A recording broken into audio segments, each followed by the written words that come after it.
Welcome back, everyone. Let's begin with some developments in the polity. Some residents of Badu community in Moro local government area of Kwara State have been displaced and are currently counting their losses after Wednesday evening flooding. Governor Abdurrahman Abdulrazak has directed the State Emergency Agency to quickly provide relief materials to the victims. TVC News Ibrahim Alega has details. Badu is located on the Ilorin-Jeba Federal Highway. It's a few kilometers to Jeba Dam. Flooding is a constant occurrence in Jeba, but this time around, it is the turn of Badu.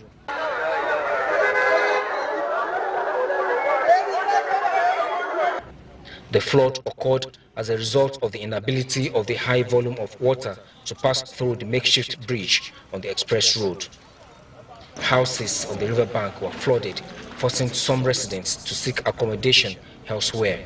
This bypass that was done by the construction company here, this one, the space they leave on this is so narrow that when water is coming and overflowing, to carry along the debris.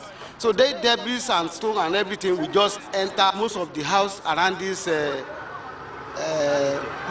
Malete or Temidire area is mostly affected.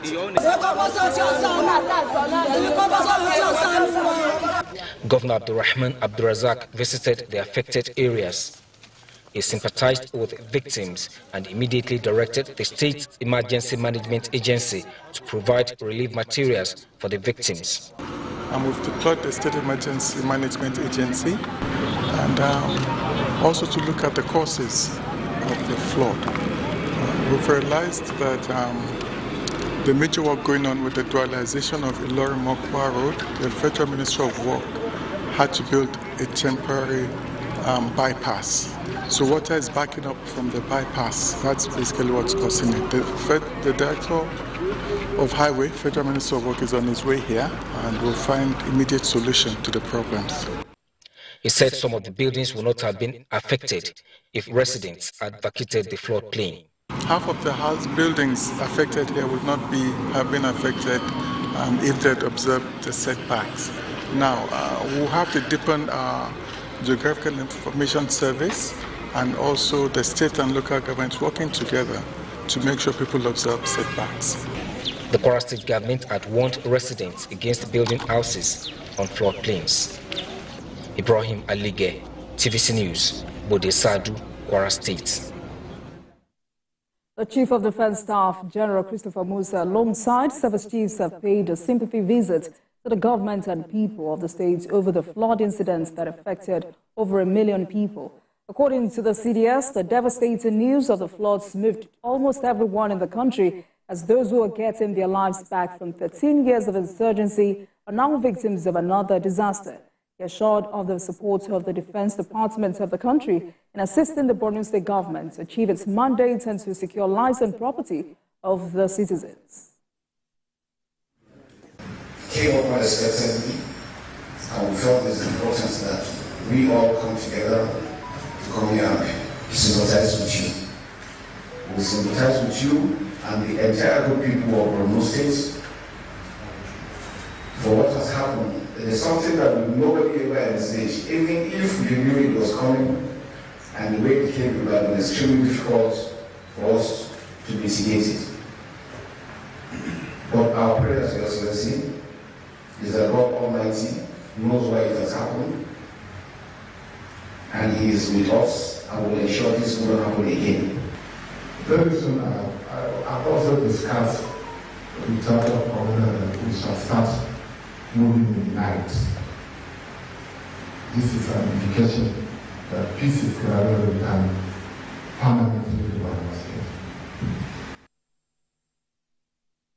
The National Examination Council, NECO, has released results of the 2024 NECO examinations. Registrar of the Council, Dantani Wushishi, released the results at the NECO headquarters in Minna, Niger State. A total number of registered candidates, 1,376,423. Number of candidates with 5 credits and above, including English and mathematics, 828,284, representing 60.55%.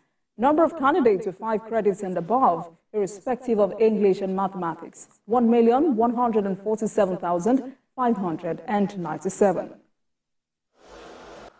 Number of candidates registered for the examination is 1,376,423 candidates, representing 706,950 male candidates and 669,473 female candidates. Number of candidates with 5 credits and above, including English and mathematics, is 828,284 candidates,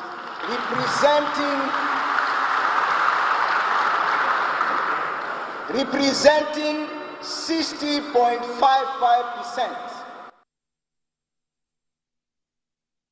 Let's take a short break, and when we return, it's the time to speak with Dr. Salma Anas. She's a special advisor to the President on health, and our focus is on the health implications of flood-affected food items. I'll be right back.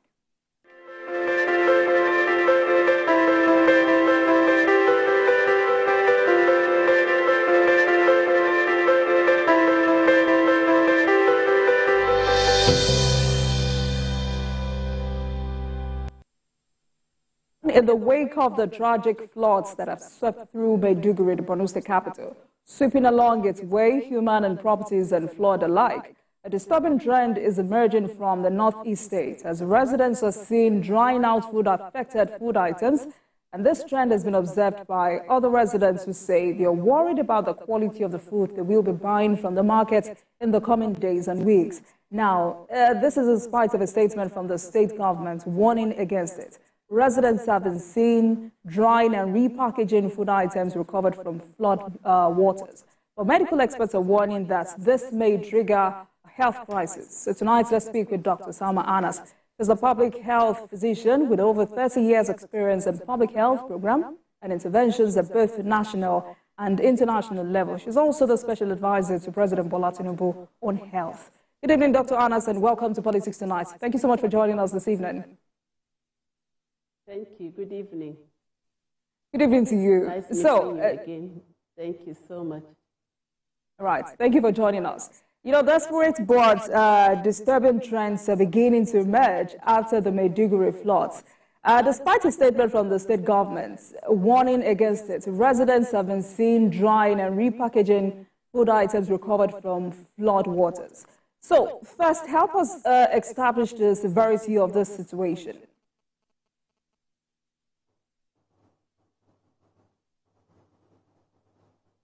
Yes, can you hear me?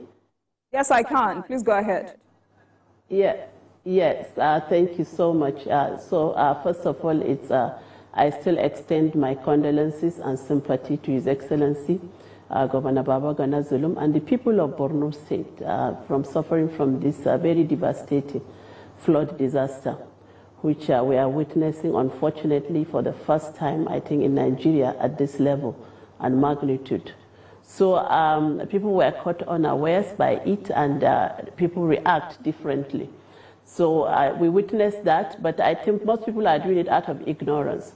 Drying of food, even drugs are being, they are drying the drugs and also exposing them to air and reselling them. But what we need to do an intensive awareness creation, education. We need to educate people on the implications of this, because the foods are already contaminated.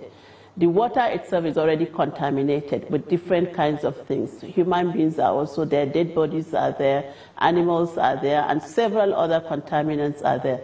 So people need to be well educated to understand that whatever is sucked in that water, flooded water, is already contaminated with all forms of bacteria, and then fungal infections, viral infections, different forms of contaminants, and even chemical contamination. The water is also polluted with different forms of chemicals. So there is need for intensive awareness creation. And I spoke this morning with the Commissioner of Health in Borno State. They are already doing that. They've already invited, also informed NAFDAC. NAFDAC is also already involved, and doing a lot of awareness creation around the whole town of Borno State so that people understand the implications of reusing food items, including drug items that have been already contaminated. And this is a continuous process that needs to keep on doing that for some time.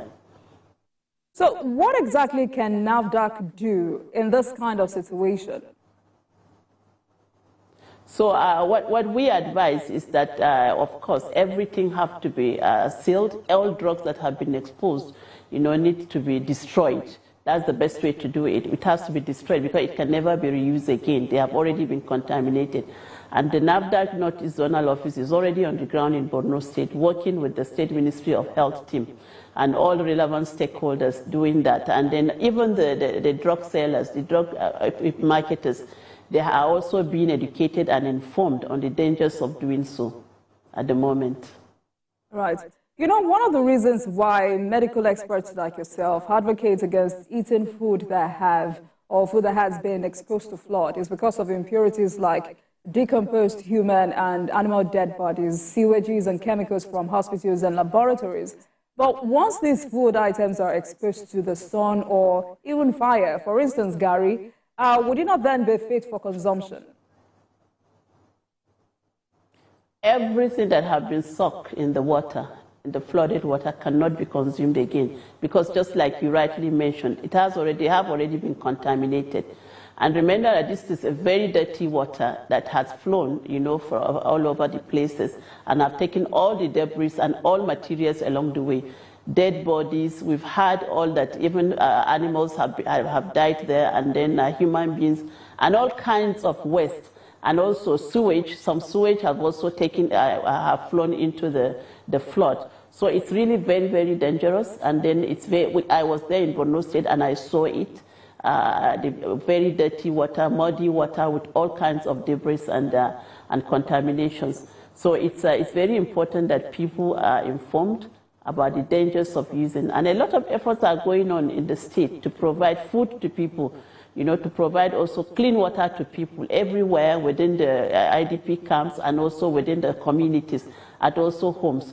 So people should have access to such and they should desist from using all those contaminated water. And a lot of healthcare service deliveries have been established within the IDP camps and also a strengthening of some of the facilities that exist within communities at the primary healthcare level and also secondary healthcare levels. So people should be informed and access such services that are made available to them during this period. Dr. Anas, let's take a break, and when we come back, we will continue this conversation. Stay with us, everyone.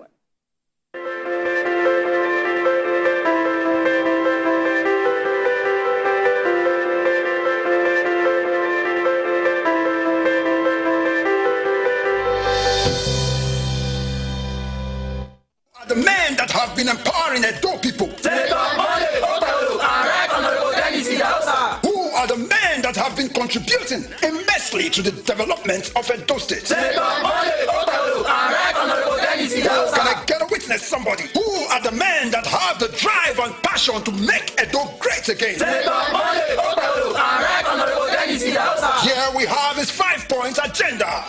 1. Water and food sufficiency. 2. Value-driven education. 3. Affordable healthcare. 4. Road development. 5. Security. They are confident and courageous. They talk less and do more. They have said it and they will definitely do it. Edo, let's come out come September 24th, 2024 and vote Senator Monday Okpebolu and Right Honorable Dennis Itahosa for Governor and Deputy Governor of Edo State. Vote APC.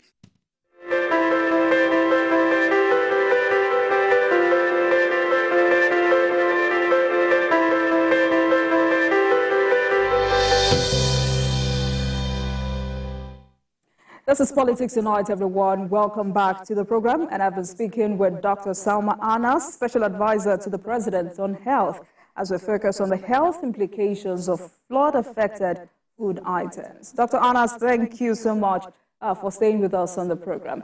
In addition to all you said before we went on break, from research, consuming contaminated food can lead to waterborne diseases, food poisoning, gastrointestinal infections, and other life-threatening health issues. Are we ready for such health crisis? Yeah, I've lost you briefly. So, but let me pick from what I heard. Yes, one of the implications on health is of such disasters and flood from the contamination is waterborne diseases, foodborne diseases as well, because of all the contaminations, as we have earlier said, that can happen, and also pollution of the water itself. So commonly people will have gastroenteritis, diarrheal diseases, and from the contaminated water. And then cholera outbreak can also happen from this. Typhoid infection can also happen because of what is happening, and also because of the congestion of people, and also breeding spaces have also been provided for mosquitoes. You are also likely to have an increase of malarial infection in such a situation. So a lot do happen, and even as I said earlier, chemical contamination of water can also lead to several problems within the gastrointestinal systems, and also even respiratory symptoms, and in long time can lead to even cancers. So we have to be very careful, and we have to be on alert in terms of education of individuals, and ensuring that we provide the services at the right time immediately. And this is an immediate intervention that should take place, and it's happening in Borno. In Maiduguri, I saw it there happening. But a lot needs to be done, and there's need for a lot of support, especially in terms of providing more human resources for health to be everywhere. And they've embarked on even recruitment of retired healthcare providers, nurses, midwives, and also deployment. So a lot of people are helping. Volunteers are also helping to ensure that people are well informed and have access, so that we avert any epidemic that can happen, because it's very risky to have such an epidemic at this very critical point in time.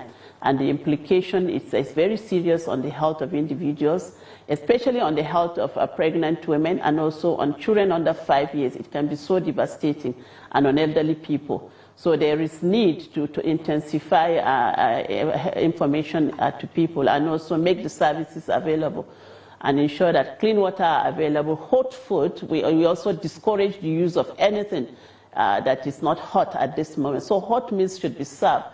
People should avoid the use of anything that is not hot and well cooked at this moment of time, because some have even gone to the extent of reselling some of these dead animals in the market. So we have also encouraged that people should avoid the use of meat at this time, because you don't know where it is coming from until you are sure that it is fresh and slaughtered appropriately. But the best is that from the stories that we're hearing is that carcasses of animals that have died are also been, dead animals are also been in the market at the moment. So there is need for us to do so much to avert the immediate implications on the health of people, and also even the long-term implication.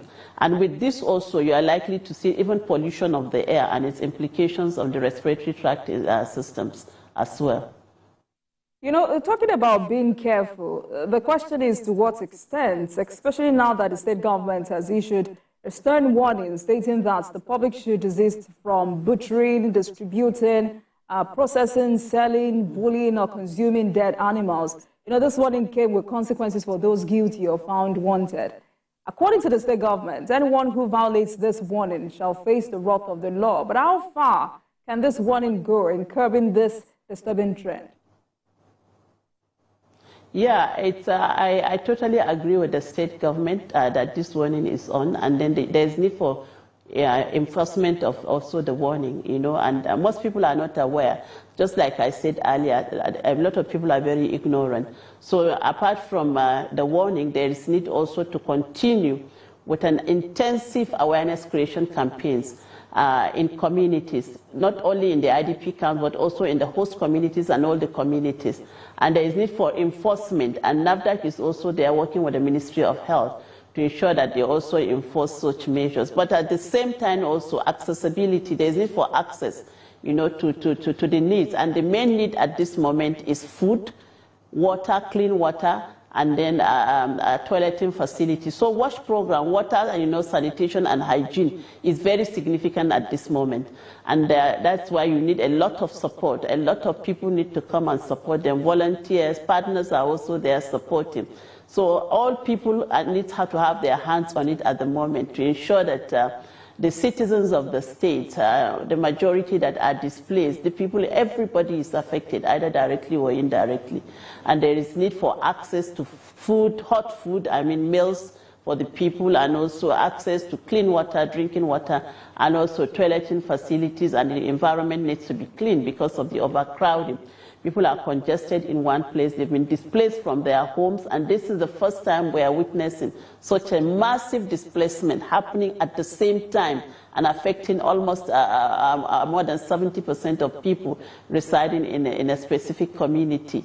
So a lot needs to be done at the same time. Anas, and so realistically, realistically, do we just prepare ourselves for a potential cholera outbreak?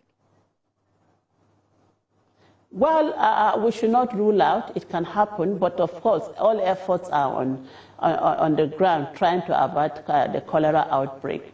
Because the NCDC team, the DG NCDC was there personally, and he has also ensured that the rapid team response are there, building capacities of the epidemiologists and the health workers in Maiduguri to ensure that we avert. So surveillance system has already been set in place to monitor progress and to ensure that anything is reported, identified immediately, detected, early detection of diseases, and also reported immediately, and actions are being taken. So as we monitor the diseases occurrence, and also the surveillance systems are working, but we also ensure that the services are available, and also everything that is required for people in terms of hygiene and then sanitation is also available at the same time.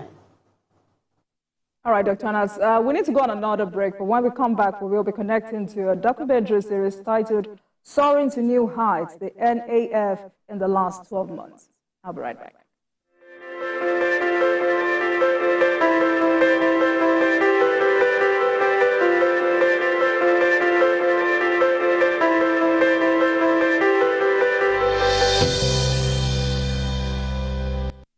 Join the excitement with Betano, the premier sports betting platform in Nigeria and proud official partner of Aston Villa. Enjoy our award-winning experience with fantastic betting options, cash out, and engaging missions. Discover even more exclusive features. Join now and receive a welcome bonus of up to 200,000 naira. Betano, the game starts now. When you wake up in the morning, you want to start your day. Start with Kellogg's, with Kellogg's. You can reach your grades, stay active and alert. Start your day right. Because Kellogg's is fortified with the essential vitamins and minerals you need to start your day right. With Kellogg's, you can reach your grade. The safest time is Kellogg's time. We are live in the open market for Epic 10X Challenge. My people, today now, today I will show you how the power of new Epic 10X gives your toilet a better cleaning than bleach. Than bleach? Yes, so. Impossible. Toilets have stains which bleach cannot clean effectively. But Epic is thicker and sticks better, which gives 10X better cleaning versus bleach and kills germs. Oh, wow. You can now see that Epic is better than bleach. The following is a paid presentation by ShopX TV. You're watching ShopX TV, home to some of the most popular international brands in Africa, including Gotham Hammered Collection, Genie Bra, Bionic Floodlight, Spot X, Total Crunch Evolution, and more. And we are now proud to introduce our biggest offer of the year, the ShopX Mid-Year Sales. Yes, from now until the end of September 2024, we will be offering our customers 20,000 naira off this home fitness machine. SportX Digital Compact Treadmill, the compact foldable treadmill that makes being active and losing weight fast and easy. Just unfold it and walk, jog, or run while you watch your favorite programs on TV. And when you're done, just fold it and store it away. Now that's convenience. The secret is its advanced design that houses a 1 horsepower motor that is twice the size of most treadmills, packed into a nice compact unit, powering every step you take. You get the SportX digital compact treadmill system complete with a rugged commercial-grade ultra-durable traction belt, large LCD multifunctional display that displays speed, time, distance, calories, and has 12 different exercise programs, as well as a magnetic safety key for added security. The SportX treadmill has really helped me get back in shape after childbirth. I love it because it's compact and can fit anywhere in the house. And when I'm done, I fold and put it away. Easy peasy. This is the best piece of equipment for people like me who want to stay active without leaving the home. Joining a gym can cost an absolute fortune, and you could be paying up to 490,000 naira in annual gym fees. Get the SportX Compact Digital Treadmill to save the cost and work out of the convenience of your home. You would normally pay up to 400,000 naira for the SportX Compact Digital Treadmill. But call the number on your screen now or scan the QR code and get the SportX Compact Digital Treadmill for just 380,000 naira, saving you 20,000 naira. Incredible! But that's not all. You can get the SportX Compact Digital Treadmill in 2 easy payments of 190,000 naira. That's right! Pay twice to get this amazing fitness solution. But wait, there's more. If you order now, you get the SportX Compact Digital Treadmill delivered to you for free wherever you are in Nigeria. And it comes with a ShopX 30-day money-back guarantee. But hurry, limited stock available. So call the number on your screen now or scan the QR code or visit our website to place your order while stock lasts. The proceeding was a paid presentation brought to you by ShopX TV. The Inspector General of Police has met with senior officers to review the state of security. We are continuing our coverage of the arrest of Godwin Emefiele. The Senate has summoned the governor of the Central Bank of Nigeria to properly brief the Senate regarding the state of the economy. What I will never take. Let's now bring you more development from Ibadan, the Oyo State capital, where an explosion has taken place. Tell us about this incident. TVC News, first with breaking news.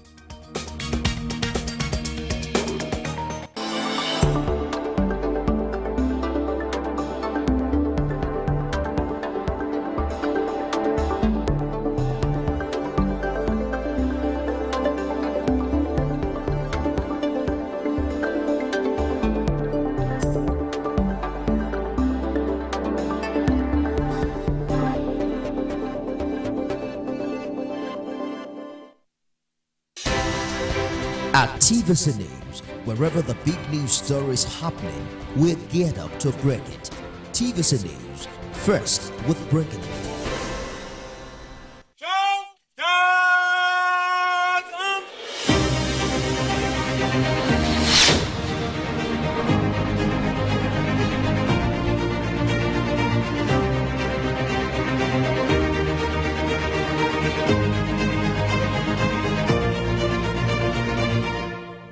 From 913, Charlie 130, requesting change staff from Makodi.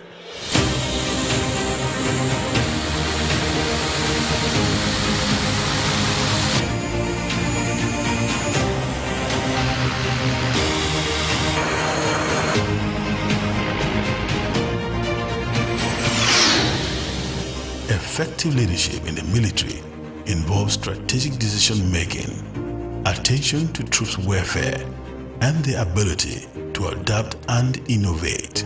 Gentlemen, good morning. Good morning, sir. Air Marshal Hassan Bala Abubakar, the 22nd Chief of the Air Staff, has exemplified these qualities, transforming the Nigerian Air Force with enhanced operational capabilities, innovation, and boosted morale in just 1 year. His leadership has fortified national security and inspired a resilient Air Force ready to meet Nigeria's air power demands. In this documentary, Air Marshal Abubakar takes us through his journey as the 22nd Chief of the Air Staff and how he has been able to turn the tides in favor of the Nigerian Air Force. On assumption of command as the 22nd Chief of the Air Staff for the Nigerian Air Force, about a year ago, I had to carry out a very detailed environmental scan that covered every aspect of our life as an Air Force, ranging from operations to logistics, administration, engineering, and all the other aspects of our activities. Specifically with regards to aircraft operations, we implemented several initiatives to make sure that we enhanced the efficiency and effectiveness of our operations. Despite these initiatives, we still found that we had a lot of challenges because we were structured initially as a very conventional Air Force. So our assets, our training, and our focus, our equipment, everything was tailored towards conventional fighting. But here we were faced with very unconventional adversaries and also very unconventional kinds of operations, talking about counterinsurgency, counter-terrorism, anti-banditry, anti-kidnapping, and those kinds of unconventional operations. So we had to look inwards to see what we could do within a very short time to make sure that we enhance the efficiency and effectiveness of our operations. The Nigerian Air Force, led by Air Marshal Abubakar, has modernized the Kaduna Military Airfield with essential upgrades like instrument landing system, solar backup power, and advanced runway lights. One thing we found is that our airfields limited the kinds of operations that we could do. So for example, we are not able to fly out of a lot of our airfields at night, also in bad weather and some other operational constraints. For example, the Kaduna Military Airfield, which is home to the air component of the Joint Task Force Northwest Operation Wall Punch, we couldn't fly out of that airfield at night. Meanwhile, we found that the adversary changed their tactics. They no longer operated during the daytime. They conducted a lot of their activities at night because they knew that we were limited in terms of tracking them, at night. So we had to make sure that the airfield had facilities for us to be able to operate at night. Not only that, also in poor weather conditions. So in collaboration with the Nigerian Airspace Management Agency, we have been able to install instrument landing system, distance measuring equipment, as well as very comprehensive airfield lighting system. So it means our operations against these bandits and kidnappers can take place 24/7, any day, anytime, in all weather conditions, at night. This will significantly boost the effect of our operations against the adversary. We have also carried out similar upgrades and overhaul of our facilities in other airfields, particularly those housing the air components of Joint Task Force operations across the country. So we have done that in Enugu for Operation Udoka. We have also started overhauling the facilities we have at the Port Harcourt Military Airfield, which houses the air component for Operation Delta Safe. And there are other airfields that may not also be housing the air components of operations. For example, the Bauchi Airfield, we are overhauling that. But there are also some improvements at the Kano Airfield, and it's a continuous process. At the end of the day, the target is to make sure that our airfield facilities are enhanced such that we can carry out our operations day and night, 24/7 in all weather conditions until we rid our country of all the security challenges. One other challenge that we also noticed out of this environmental scan that we carried out, particularly with regards to operation. For example, we had a lot of sorties that on ISR, on battle damage assessment, in terms of also armed recce. So we are flying a lot of hours but no tangible results. And essentially it's because we couldn't carry out some of these operations 24/7 in all weather conditions. But now that we have that, it's not only going to have a lot of effect in terms of we curbing the activities of the adversary, but it's also going to make our rates of effort more efficient, such that we don't have to fly so many missions. We can fly fewer missions, but because they're the right missions at the right times, with less resources being expended. So that is another very significant achievement that we'll have as a result of improving some of this airfield infrastructure.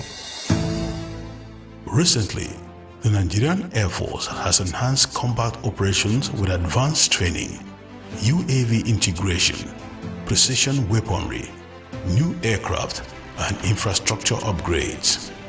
Nigerian Air Force has also improved base security by establishing the Base Defense Coordination Center for better intelligence integration and operational efficiency. My command philosophy as the Chief of the Air Staff is to transform the Nigerian Air Force into an agile and resilient force that effectively meets the air power demands of national security in all operational environments. Now, the missions we do are also in support of surface forces.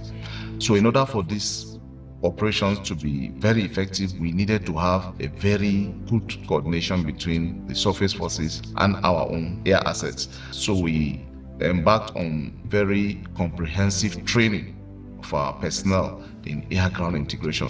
We have graduated quite a few sets. We have sent them out into the field, and they are carrying out these functions very effectively. We have also instituted a lot of safety measures, and we have instituted a lot of initiatives, and we have a lot of safety training for our pilots, our ground crew. We have also put institutions in the various units at various levels up to the headquarters Nigerian Air Force level to make sure that we really imbibe this culture of safety right from the grassroots at every level. So every personnel is now being exposed to safety education, safety training. Once everybody is aware, we can see the issues as they are arising, and therefore we are able to intervene before an incident or accident happens. One other area we're intervening to make sure that our operations are also more effective and efficient is in the area of the intelligence cycle. The nature of operations we are conducting now is such that it's very, very heavily intelligence driven because of the kinds of adversary that we are fighting. If you don't have very good intelligence, the chances of you having unacceptable collateral damage is also very high. So in order to make sure that that does not happen, we had to do a lot of injection of new initiatives in terms of our intelligence cycle. So now we have a combination of a lot of sources, so the intelligence goes through a lot of cycle from one end to the other. There is also the targeting cycle, because again, due to the nature of adversary who is embedded within the civilian population, sometimes it's difficult to really identify what the target is. So we have similarly a targeting cycle that goes through a lot of process to make sure that before we have a strike, the target is positively identified and confirmed before we have a strike. And if you look, because of these interventions we have instituted in terms of both the intelligence and the targeting cycles, in the past 1 year, we have not had any issues of collateral damage or wrong targets being attacked. So I think these initiatives are really paying dividends.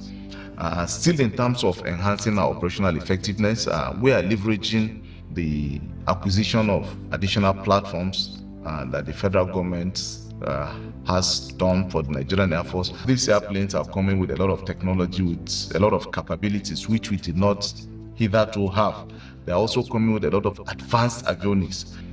So we have had the King Air 360 coming into the inventory in the past 8 months. We have had the T-129 attack helicopters, which we have deployed Operation Delta Safe, and since deployment a couple of months back, we have had a very positive impact in that theater of operations as a result of the injection of these helicopters, because of what they are bringing on board: new technology, precision guided weapons with ability to carry out intelligence, surveillance and reconnaissance that really make the conduct of operations more effective and more efficient. We have also had the Augusta 109 trackers coming into the system, as well as the DA-62 special missions aircraft. They have been deployed to various theaters of operations, and they're having a lot of effect. There has been a significant boost in the past 8 months or thereabout in terms of the conduct of our operations. And between now and the end of next year, we have a lot of other platforms coming into the inventory. We have the AH-1 Zulu attack helicopters. The federal government has procured 12 of them coming into the system. That will give a major boost in the conduct of our operations. We also have the trekkers. Additional 10 are coming. We just got 2 this year, but between now and next year, additional 10 are coming. For those of us that have been in the Air Force for some time, and even in the general public, we are aware of the Alpha Jet. It has been the mainstay of Nigerian Air Force air power for the past 3-4 decades. We are all aware of its exploits in Liberia, Sierra Leone, in the Gambia, and many other international fora where the Nigerian Air Force participated. But the Alpha Jet is now old. It's about 4 decades old. So eventually we have to retire that airplane. Already a replacement, the M346, has already been procured. We are just waiting for the first deliveries to come into the inventory of the Nigerian Air Force. And the federal government procured 24 of these airplanes for the Nigerian Air Force. So we can accurately describe it as the second golden era for the Nigerian Air Force.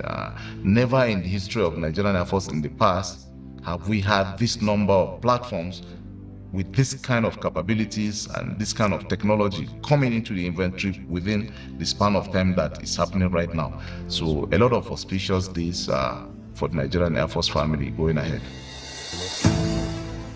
Under Air Marshal Abubakar, the Nigerian Air Force significantly improved education quality in its institutions, training 163 pilots locally and 116 abroad. Additionally, 1,712 personnel received ground training locally, 315 were trained internationally, and 1,111 technicians were trained at the Air Force Institute of Technology. Specialized regiment training saw 648 personnel complete courses, with 150 undergoing Critical Asset Protection Squad training. A total of 2,322 personnel participated in professional military training. This included 351 flight lieutenants in junior courses, 57 squadron leaders in senior courses, 22 wing commanders and group captains at the Air War College, and 34 group captains in defense courses. Furthermore, 1,858 officers and airmen and airwomen attended courses at the Air Warfare Center, Abuja. In total of 6,537 personnel trained in the last 1 year. In any system at all, be it military or civilian, the human being is the most important element.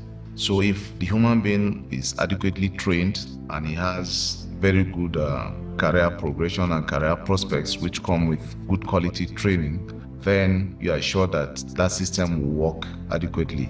And the reverse is the case.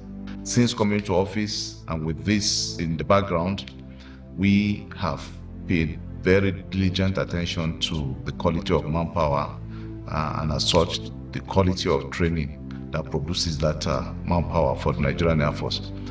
We have assessed all the Nigerian Air Force training institutions, ranging from the Air Force Institute of Technology, Institute of Safety, Institute of Air Intelligence, and all the other institutions. And what we realize is that 3 deficiencies in a lot of the training institutions. One, the syllabi. In a lot of cases, the syllabi are a little bit behind because they were crafted couple of years back, so sometimes they're not adequate enough for the requirements of today. And number 2, the quality of manpower. So sometimes it's not enough, sometimes the quality is also not very good. And the third challenge we found with the training sometimes is the infrastructure. So some of the training institutions did not have adequate infrastructure to support a good environment for teaching and learning. So we have done a lot of interventions. First, we have overhauled the syllabi of all the training institutions for the Nigerian Air Force. We went ahead to publish a document as a guide to curriculum development. So we have sent out that guide to all the training institutions so that periodically they use that guide to review the syllabi after this initial review. Number two, we are looking at all the infrastructure. We have started overhauling them. So we just finished with the military training center in Kaduna because the recruits are just about to report for training. So it was necessary that we overhaul the syllabus as well as the infrastructure before they started training, so that coming out, we do not have to carry them through another type of training or orientation, which we did in the past, for them to be useful, at least at regimental level in the field. So hopefully this first set of recruits that are coming, we are going to see a lot of improvement in the quality of manpower that is coming out of them. And so it goes for all other training institutions in the Nigerian Air Force. Additionally, we just don't procure training, particularly outside the Nigerian Air Force institutions, or even those that we usually procure from outside the shores of Nigeria. Because we have found that in the past, we have not done it in a very efficient way. We send a lot of individuals for training, but when they come back, the outputs we get, it's not usually worth the investment, that we have made in those individuals. And that is because we did not really assess the kind of training, the quality, the content, vis-a-vis our requirements and our needs back home. So now it's very, very deliberate. If we're procuring any training, it's specifically to come and fill up a gap that we have in terms of knowledge, skill, or experience, or capability. And then we work with whoever is providing the training to look at the syllabus, adjust it, modify it until we are really satisfied that having gone through that syllabus, when you come back, you'll be able to fill that gap that we have. And not only that, also be able to train others that are coming, so that the system is getting the best value for its investments in terms of training. The Nigerian Air Force has adopted predictive maintenance in its engineering units. As an Air Force, in order for us to be agile and resilient, we must fly airplanes. For us to have airplanes to fly, we must have a very good maintenance culture and a very proactive logistics support system. So in the past, to wait, for example, an airplane is going to get to a particular type of inspection, we now ground it. We start looking for the consumables, the spares, and all the other things that are necessary to be able to carry out that maintenance before the airplane can come back to flying. Now that took a lot of time. The airplane gets grounded for a very long period of time before it came back to flying. Of course, you can imagine the effect this has on our operations. So if we have a good number of airplanes getting to maintenance at the same time and they're grounded for lengthy periods, it means, operations won't take place.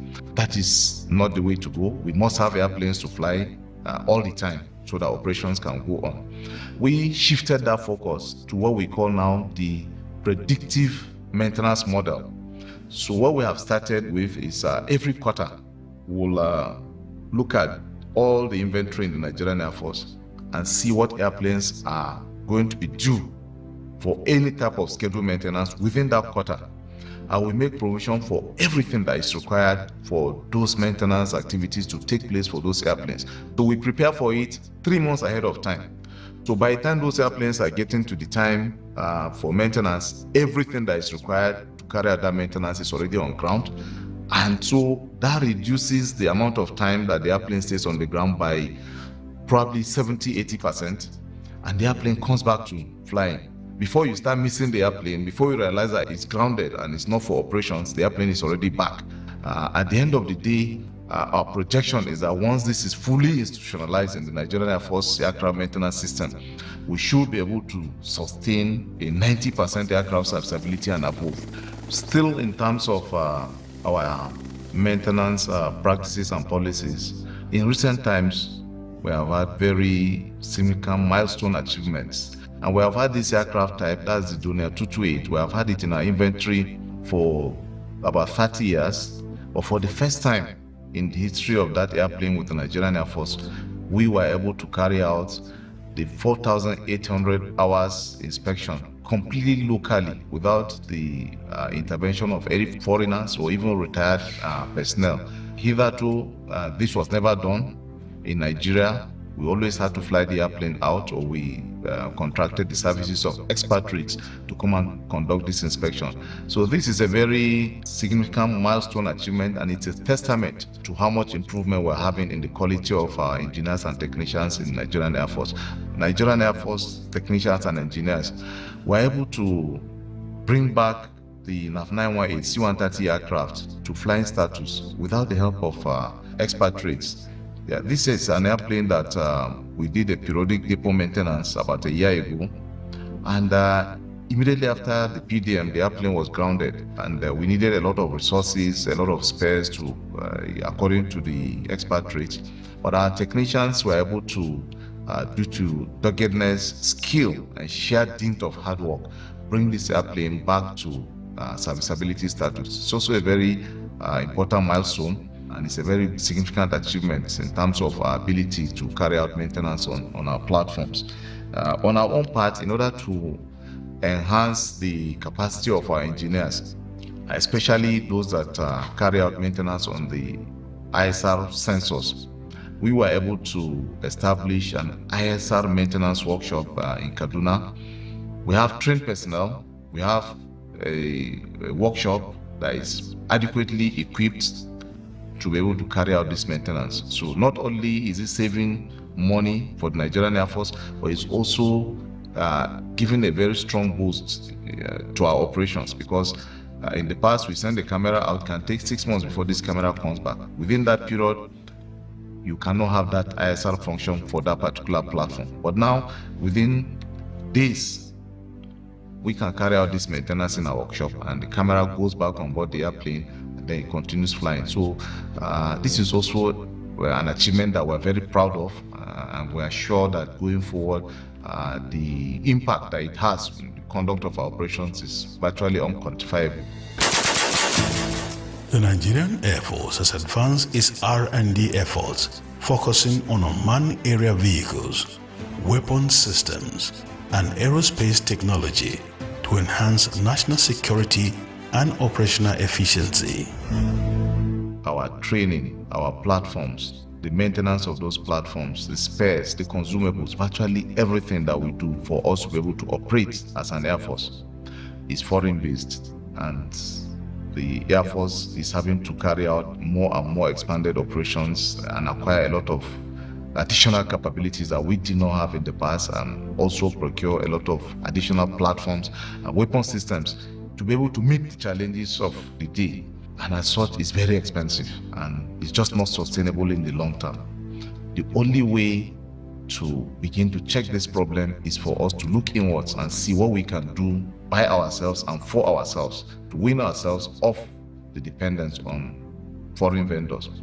The only way to go about that is through research and development. That is why for quite some time now, the Nigerian Air Force has embarked very aggressively on research and development, and we have had a very robust foundation for quite some time now, and we have had also very significant achievements in terms of R&D. For example, you will have heard of the Gulma and the Zegumi UAVs that at the initial stages of our research and development. I'm glad to mention today that the Zegumi, which is the later model of the Gulma, is about getting operationalized. This is an unmanned aerial vehicle that was conceived, designed, and built by purely Nigerian Air Force technicians and engineers. We have test flown it, we have proved that this is working. The only thing that remains is to operationalize it, and for that we needed some avionics that we are not able to manufacture, and then we had to enter into some partnership with some foreign vendors. And in the next couple of months, we hope that the first 6 of the operationalized Zegumi UAVs will be flying in the Nigerian airspace, fully designed, manufactured, and flown by the Nigerian Air Force. We also achieved a very significant milestone in terms of research and development with the Alpha Jet airplane. I mentioned earlier the Alpha Jet is quite old, and the spare parts, the armaments are no longer produced by the original equipment manufacturer. And as such, we had to look inwards, because the airplane is still with us, it's still very relevant and capable in terms of the operations that we conduct. As such, we did a research and development effort, And we have been able to adapt the weapon system to a different type of rocket pod than the original one that came with the airplane. We have already carried out test flights and firing exercises. This has been very, very successful. So now we are not limited as to the types of weapons that the Alpha Jet can fire because the manufacturers are no longer producing that type, because we have adapted it to use a rocket pod that is very much available with even a higher caliber type of rocket that is very much available. We have achieved so much. Some of the products that have come out of Nigerian Air Force Research and Development have been patented by even the national body NOTA. So it means we have proprietary ownership of these technologies, and we can even mass produce them. So not only for the Nigerian Air Force, for those technologies that are even useful to the civil aviation and other users, can actually mass produce and sell. We have also, in order to still give boost to our research and development efforts, we recently reviewed the research and development policy for the Nigerian Air Force. Hitherto, we did a lot of research and development from the unit level to the command level, and then we normally do a competition to encourage the R&D efforts at the headquarters Nigerian Air Force level. We just did one during the Nigeria Air Force at 60 celebrations, and I was quite impressed with what I saw. A lot of units produced a lot of solutions to solve our problems in the field. It was quite impressive. We also have another significant achievement in terms of R&D. This has to do with the 58mm rocket. We have been able to achieve that, and going forward, we are able to produce this caliber of rockets locally. And what I have seen over time is that we have a lot of capability, people who have been trained in various aspects of production processes and maintenance. Going forward, that will be the focus, to really harness this knowledge, these skills, these capabilities for us to be able to produce something tangible and put on the ground. And once we're able to break that and have that change of attitude, I think the sky will be the starting point, not the limit for us in terms of what we can produce. In the last 1 year, the Nigerian Air Force strengthened its international alliances through key events. There is no nation that can provide for all its needs by itself, and particularly for the Nigerian Air Force, because we cannot provide for all our requirements. And as such, one of our focus areas is to leverage our strategic partners to be able to provide for some of our needs in terms of our capabilities, in terms of our training, in terms of even equipment sustenance and maintenance. It's a focus we take very seriously, and it's a focus area that has also helped us to achieve a lot of results. For example, last year I was in the United States for the Air Force Chiefs Conference, where we met with chiefs of the air staff from about 85 countries around the world. We had very fruitful discussions. Similarly, we were in Tunisia a couple of months back earlier in the year, and this was the African Air Chief Symposium, which was organized under the auspices of the AFRICOM by the United States of America. And we had discussions amongst ourselves, particularly regarding issues that concerned the African continent. Recently also, when we had the Nigerian Air Force at 60 celebration, we also deliberately planned it to coincide with the African Air Forces Forum, which was the 3rd edition of that forum being organized. The earlier one was in Senegal. And there, of course, we had also a lot of discussions and deliberations in terms of areas of collaboration, what we can do, how we can leverage each other's strengths. For example, one of the benefits that we have had from these collaborations, the Moroccan Air Force, when we had a lot of problems with our Alpha jets, they sent a delegation, 40 in number, including their officers and their men, and they came into Kainji. They stayed for over a month, and they helped us to sort out all the technical problems that we had on the Alpha jet, including those we had with the weapon systems, not only the airframe and engine, but also with the weapon systems. And we leverage on that, with the Moroccan Air Force. We also have similar collaborations with the Egyptians and some other countries. We were also in the Czech Republic some time back, You are aware we operate the L-39ZA aircraft both as a trainer and as a light attack aircraft.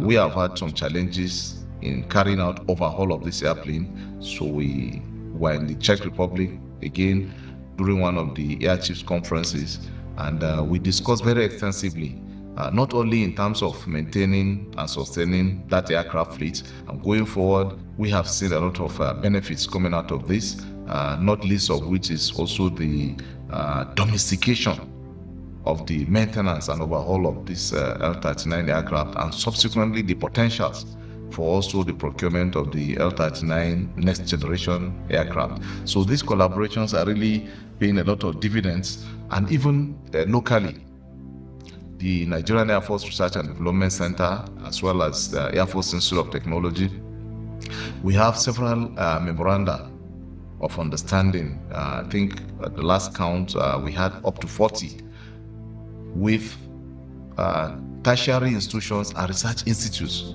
all across the country, so that we leverage their capacities, their equipment, their manpower in order to be able to achieve or counter or solve some of the problems we have with the system, which eventually will boost the effectiveness and efficiency in the conduct of our operations. And so we'll continue to focus on that, and I'm sure the benefits are limitless. Under Air Marshal H.B. Abubakar, the Nigerian Air Force prioritized the welfare of its personnel. As a service, we're very much aware of the importance of welfare and motivation of our personnel, because in any system, be it civilian or military, the human element is the most important. If the human being in any system is adequately taken care of, this time in terms of welfare, even if that system is basic in terms of equipment and facilities, but the human being is adequately taken care of and is properly motivated, then that system will function very well and it will achieve results. And on the other hand, no matter how sophisticated the system is, no matter how much equipment and facilities you have, how expensive these things are, if the human being that will manage those systems is not adequately taken care of, you can be sure that that system is going to fail. And that is why we pay a lot of attention to the human being. The human being must be comfortable, must be happy, must be motivated, in order for us as a system, the Nigerian Air Force, to be able to carry out our operations and succeed optimally. And as such, we have carried out quite a few initiatives and interventions as far as the welfare of our personnel is concerned. We procured an insurance policy for all the personnel in the Nigerian Air Force, group personal accidents, and this covers accidents, issues with dislocation or fractures or serious sicknesses that are not covered by the National Health Insurance Scheme. So all those serious illnesses and serious injuries are adequately catered for by this insurance policy. And the aim is to give our personnel that confidence to be able to carry out their jobs very effectively, despite the risks that may be inherent in those jobs. So knowing fully well that if anything happens while they are performing those jobs, there is a good cushioning effect, that will help them to manage those eventualities. Before now, there was the group life insurance that is managed by the Ministry of Defense. There is also another insurance policy that is also managed by the Nigerian Air Force Investment Limited that covers only the air crew. Of course, because of the inherent nature of the risks associated with air crew duties. But we felt that was not sufficient, because there are so many other trade specialties that also have inherent risks in them, and as such, we extended this cover to cover everybody in the Nigerian Air Force. So irrespective of trade, specialty, and irrespective of rank, whenever any of these eventualities happen, you will benefit significantly from this insurance policy. And this, we believe, will give a lot of confidence and impetus in terms of the welfare and morale of our personnel, so that they can optimally carry out their duties. Another intervention we have done as far as the welfare and morale of our personnel is concerned is in the area of post-service housing schemes. The Air Force has conducted quite a few schemes for post-service resettlement of his personnel. But a lot of these schemes have been targeted at the officers because of the costs and the location and the types of facilities that are provided in these schemes. They are too expensive for the lower cadre of the personnel whose income is not as high.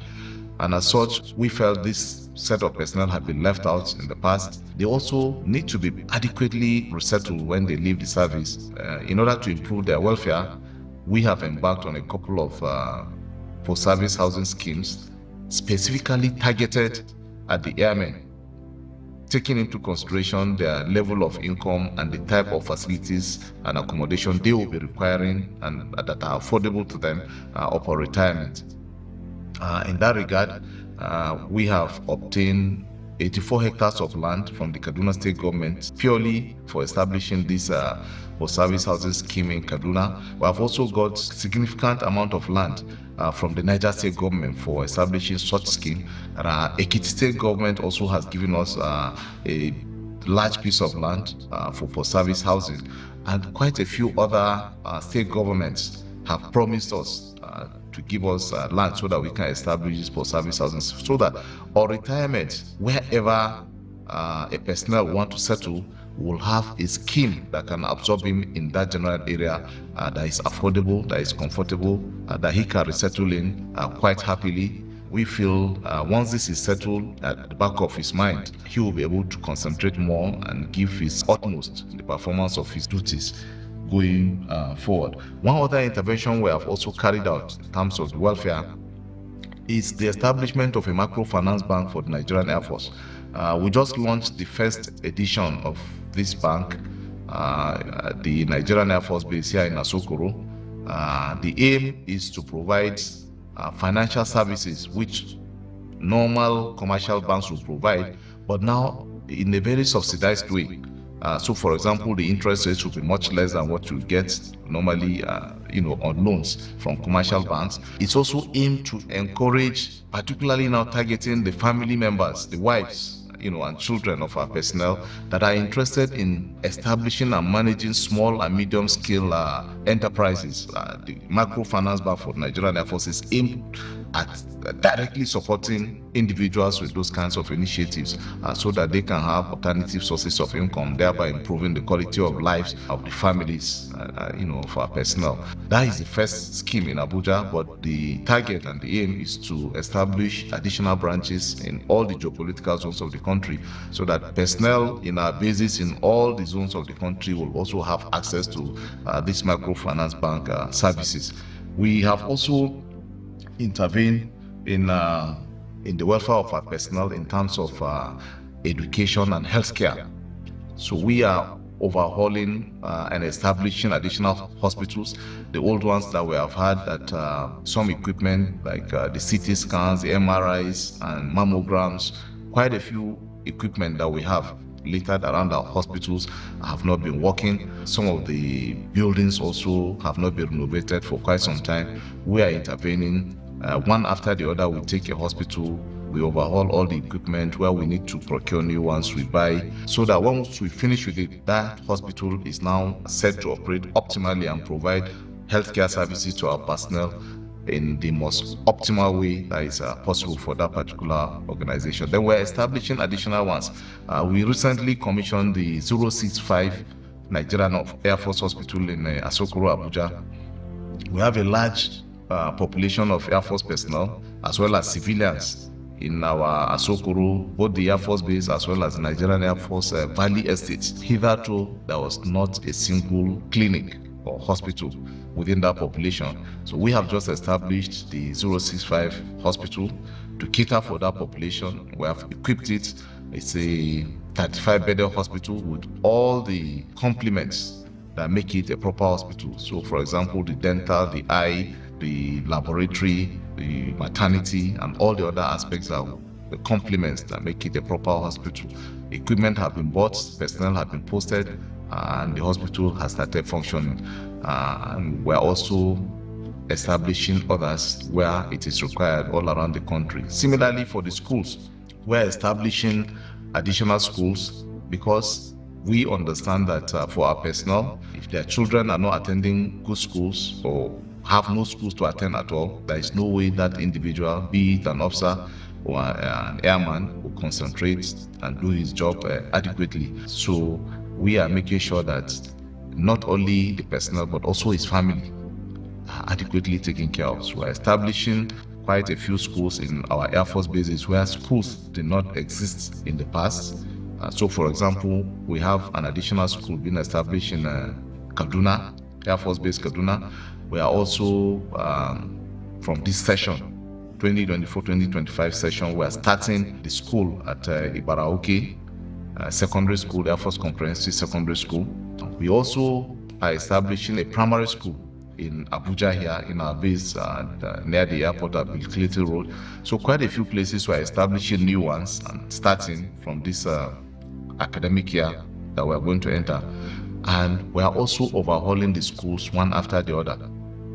And because the students are usually in session, it's difficult to overhaul the schools when children are attending classes. So we wait whenever there is a break, that we take a school and we also overhaul it, renovate all the facilities, furniture, provide all the services that are required, so that by that going forward, that school can also operate optimally. So one after the other, we'll overhaul all the schools, overhaul all the hospitals, and the effect of this is that the overall welfare, well-being, health, and morale of our personnel will be significantly improved, and ultimately they will be able to give back and perform their duties as effectively as possible. Other areas we are intervening as far as welfare is concerned is also in provision of uniforms and personal protective equipment. We have decided that for all Air Force personnel, once every year at least, we'll provide a complete set of uniforms and accoutrements, all the types of dresses from number 1 to number 5 once every year, and all the other accoutrements, boots, belts, and all the things that are required for an Air Force personnel to be adequately dressed to be able to perform his or her duties will be provided at least once in a year. These are just a few of some of the interventions we are making in terms of the welfare of our personnel, so that they are able to focus on the task at hand and optimally, contribute their quota in our effort to take Nigerian Air Force to the next higher level. As part of infrastructural renewal efforts, over 89 projects have either been completed or currently underway. One of the key enablers to my command philosophy is maintaining a highly motivated force through enhancement of welfare and infrastructural renewal. On assumption of office about a year ago, I inherited a very significant amount of infrastructural deficits within the system. And then I made a commitment that I would try as much as possible to offset this deficit within the limits of available resources, because we know how direct the bearing it has in terms of the conduct of our operations and the performance of our constitutional mandates. So we have put in place several initiatives and interventions to enhance this infrastructure deficit within the system. Some of the very key areas we are intervening in terms of infrastructure include roads, residential and office accommodation, electricity, potable water, as well as other facilities. We are also carrying out very comprehensive overhaul, renovation, and rehabilitation of a lot of our buildings and facilities across all our bases around the country. Rehabilitation and renovation of buildings and facilities, total about 105. Out of these, 78 of them have been completed within the past few months, and while the remainders are still ongoing, there are also a large number, totaling over 100 also, which are being carried out by our works personnel who are specialists, civil engineers, builders, and quantity surveyors. So on the whole, a very large and significant effort has been put in place in terms of renewing infrastructure and closing the gap in terms of the deficit. And I will give you an example. As at the time I was taking over, we had an accommodation deficit for the airmen in the Nigerian Air Force totaling about 10,000. I'm glad to say as of today, we have been able to cover that. By the time all the interventions were put in place come into fruition, we'll have halved that deficit. And hopefully going forward, we'll be able to cover the other half in the coming months. We'll continue to sustain this until we close as much of the gap as possible. The Nigerian Air Force expresses gratitude for the support from Nigerians, sister services, and other